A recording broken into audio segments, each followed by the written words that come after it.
ஒரு இந்தியனா, தமிழனா பொறந்த எல்லாருமே கண்டிப்பா இந்த வீடியோவ ஃபுல்லா ஸ்கிப் பண்ணாம பாருங்க. அண்ட் முடிஞ்ச வரைக்கும் எல்லாருக்குமே இந்த வீடியோவ ஷேர் பண்ணுங்க.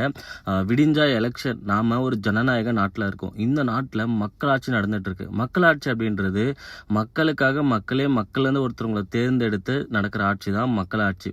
ஆனா இப்ப இருக்க காலகட்டத்துல மக்களாட்சி தான் நடக்குதா, இல்ல மன்னராட்சி நடக்குதான்ற மாதிரியான குழப்பங்கள் எல்லாருக்குமே இருக்கும். ஸோ ஒரு அரசியல்வாதிக கிட்ட நாட்டை வந்து நம்ம 5 வருஷம் குடுக்குறோம் அப்படின்னா, அவங்களுக்கு இருக்க பவரை விட நமக்கு அதிகமா இருக்கு. அந்த பவர் என்னைக்குன்னு பார்த்தா, அந்த ஏப்ரல் 23ஆம் தேதி ஒரே ஒரு நாள் மட்டும்தான். ஸோ அவங்கள விட அதிகமான பவர் அந்த ஒரு நாள் நமக்கு இருக்கு அப்படின்னும்போது, நம்ம யாருக்கு வாக்களிக்கணும் அப்படின்றதுல நம்ம முழுசா கவனமா இருக்கணும்.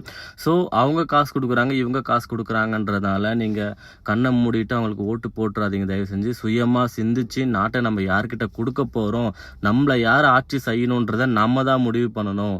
ஸோ அதெல்லாம் மனசுல வச்சுக்கிட்டு ஓட்டு போடுங்க. எல்லாருமே ஓட்டு போடுங்க முடிஞ்ச வரைக்கும். நிறைய பேர் வெளியூர்ல இருக்கிறதுனால கிளம்பி போகணுமா அப்படின்னு யோசிப்பீங்க. பட் இருந்தாலும் யோசிக்காம நைட்டே கிளம்பி போயிட்டு உங்களோட வாக்கை வந்து பதிவு செய்யுங்க. மறக்காம யோசிச்சு வாக்களிங்க. தேங்க்யூ.